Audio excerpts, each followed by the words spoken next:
Hello beautiful people, and welcome back to my channel. This is my second time filming this because for some reason thought it was recording and it wasn't. So I babbled for 30 minutes and it only recorded like 2 minutes of it and stopped for some godforsaken reason. So anyway, this is my March book reads. So we have 5 physical books here and 4 audiobooks to talk about, 3 different series. So let's just jump in because it's going to be a lot. I read 4,277 pages. All of them were fiction because I read through my nonfiction books a lot more slowly. 56% print, 44% were audio. So I physically read 2,010 pages and listened to 74.3 hours of audiobooks, and my average rating was 4 stars. So let me just talk about the 2 that aren't part of the series. And that one would be this one first, which is Listen for the Lie by Emmy Tintera.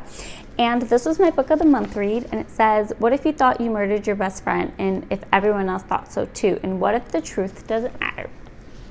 So basically it's about a girl named Lucy who was found the night that her best friend died, covered in her blood, and she doesn't have any memory of what happened. So she was never charged with the crime because they didn't have evidence, but everyone in her town basically blamed her for it.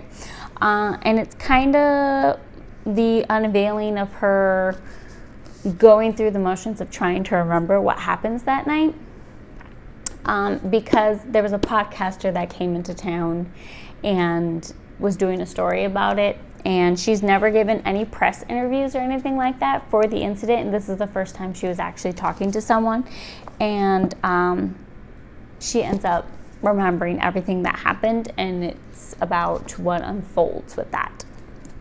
So this was my first 5-star read with book of the month, because I don't think I gave 5 stars to any of these other books. I think I've given them pretty high ratings, but I don't think I've given any of them a 5-star. So my first 5-star with book of the month, because I like how it was a mystery and thriller and it was fast paced, but there was also bits of like comedy in there because of Lucy's dry humor, and I love dry humor. Okay guys, it's my favorite. So there's that one. And then the next one that wasn't part of a series, it was an audiobook, and it was You Shouldn't Have Come Here by Geneva Rose. And this one had a lot of controversy about it, and it's about a girl named Grace who goes to stay with a guy named Calvin at an Airbnb. She's staying there for 10 days. She's originally from New York. She's there on a 10-day vacation. Calvin starts to get like kind of like an obsession with her, and then it's like she knows something's sketchy, like something sketch is up, but she ignores it and like hooks up with him anyway. And then like on day 10 is when things go down, and that's kind of like when the twist happens. But like I said, this book was very controversial. I've read some of Geneva Rose's books before and I've liked them, but this one I didn't like at all. I gave it a 2.75 stars, and I really tried to not rate books poorly because, you know, there's someone's work of art, someone put hard work into it, but this one I just did not vibe with at all. And I said I usually like twists and thrillers, but I didn't like the ending at all. It was kind of dumb and left me with more questions than answers. And maybe I'm just a crazy person, but some of the things the killer thought that they could do to cover up their tracks is just downright dumb and not believable. But like I said, that's coming from me as a person who is a diehard for mystery and thrillers, not just in books, but like TV shows and documentaries and all that kind of stuff. So like the things that they did to cover up their tracks, I was just like, really? And I can't really talk about it more without ruining the book, but if you want to find out what they are, you can listen to it. But this one is actually one I don't recommend. So if you liked that book, I'm sorry, but I just didn't vibe with it. So the next 2 are going to be a series that I started and I talked about last month, the Dreamland Billionaire series, which is basically like a Disneyland for adults kind of book. The first one I talked about was very, very spicy. So basically the 3 books are about the 3 different brothers. The first one is Rowan, the second one is Declan, who is the oldest, and then the third one is about Cal. And the second one, Declan, so their grandfather each signed them each a task that they have to complete in order to get their like billions of dollar inheritance and their shares in the family company. So Declan's task was that he had to get married and have a kid. And so they had found someone. The book is called Terms and Conditions by Lauren Asher, by the way. So they found someone who would follow the terms and conditions of the contract and basically just be his wife for show, so that way he could get his inheritance. And the day, not even the day of, at the engagement party that they were supposed to be announced as like, here's my bride to be, she bailed. Because Declan is a grump and scared her away, and she decided she didn't want to deal with it no matter the amount of money she was getting. So his assistant, Iris, stepped in to save face for him, and it's about how they end up actually falling in love with each other instead of just, putting on a facade of just playing his wife. And I gave this one hold on, let me find it. A 3.75 stars. I did like the book, but there were parts where Declan annoyed me, and there were parts where Iris annoyed me. And I know that in a book, everything is supposed to be dramatic, but I feel like a lot of the problems could just be solved if they would actually talk. Like Declan snapped at Iris and made her feel stupid about something, and instead of like dealing with it, they were on vacation. They live in Chicago. They were on vacation at Dreamland. She got on their private jet and came back to Chicago and like didn't talk to him for like a week, I think, instead of just dealing with it. And at that point, they had been in an actual relationship. They weren't just playing. So I feel like they could have just talked about it and got it over with, you know what I mean? Instead of just dragging it out, because there was a few chapters of her just talking about how dumb it was and him groveling at her feet, and I was like, okay, you guys could have just talked about it like the next day or something, you know what I mean? And saved all of us this drama. But it did come together all at the end, and I did like the ending. But there are parts of it that was just like, was this really necessary? No, I don't think so. And then there's the third one, which is Final Offer, and this one's about Cal's story. So Callahan is his full name. Callahan Kane, and he was my favorite brother to read about. And him and Alana. So Alana is a Colombian woman who migrated here when she was a child. And so I feel like I just relate to her more, both being Hispanic women, and she also likes to bake, so I related to her on that aspect too. And she's a mom. She didn't give birth to her daughter, so her sister was strung out and is still strung out throughout the whole book. So when the baby was born, she signed over her parental rights immediately, and Alana adopted her and is raising her as her own daughter. But basically, Callahan's task in the will that he has to complete is to sell the lake house. And guess who lives there? Alana and her daughter Cami. And so it's kind of like them rekindling everything because they grew up together. They were like best friends in childhood. And then the summer they got together, Cal had a major accident and he fell hardcore into a drinking addiction, and he knew that Alana deserved better and deserved more. But instead of telling her that, he was a jerk about it and then just left her and didn't talk to her for 6 years. Until now, where he has to go and try to get her to agree to sell the lake house, but he can't tell her that he has to sell the lake house in order to get his inheritance.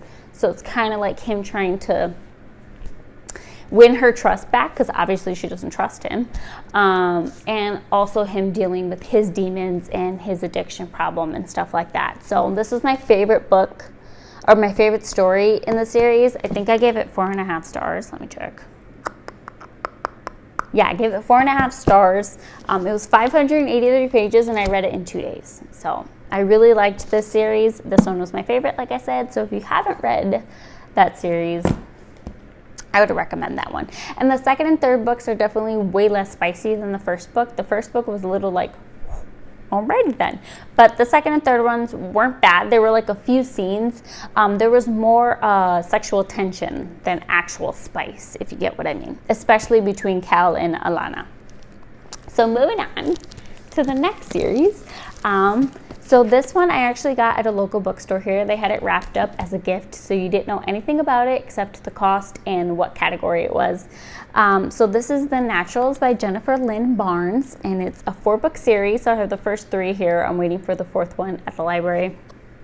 And it's about a group of teenagers. There's 5 of them who have like these special abilities. So like Cassie and Dean are profilers, natural born profilers.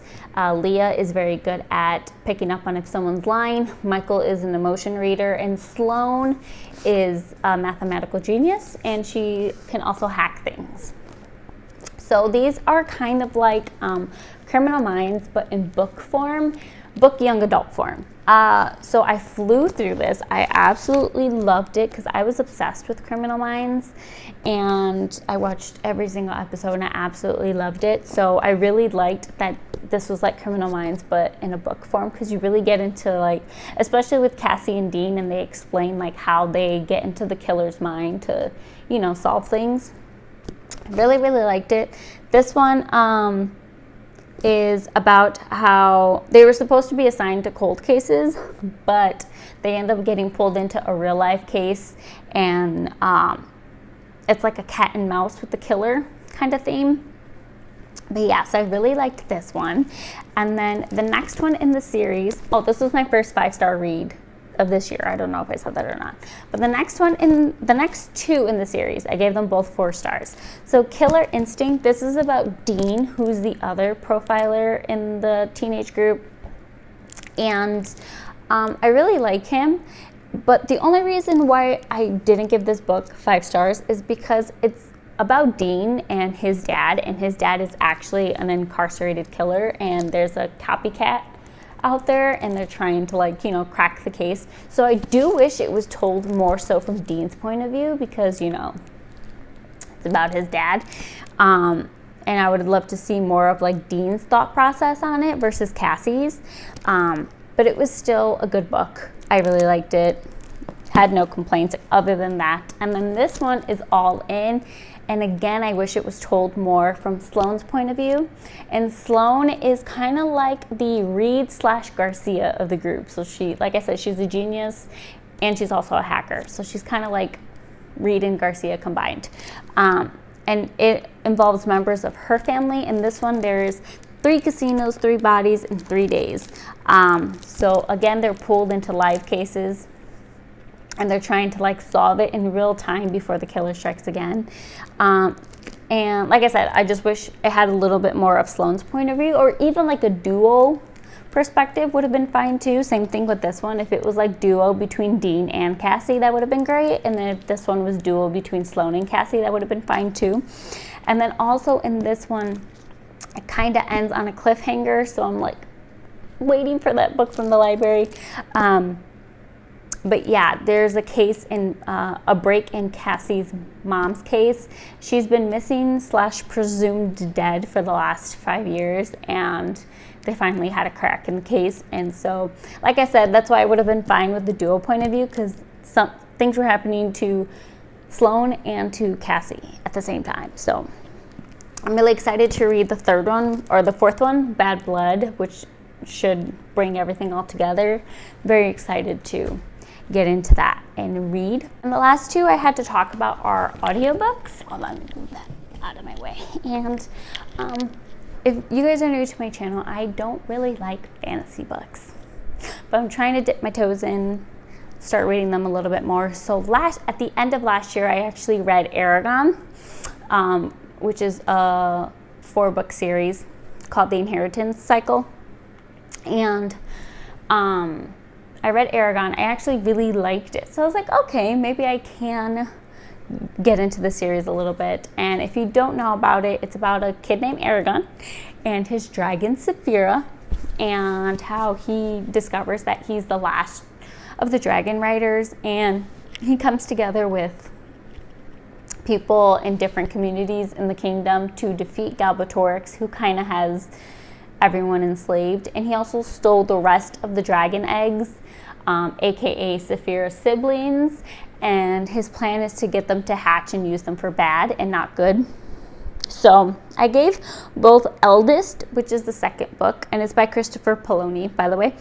I gave both Eldest and Brissinger 3.25 stars.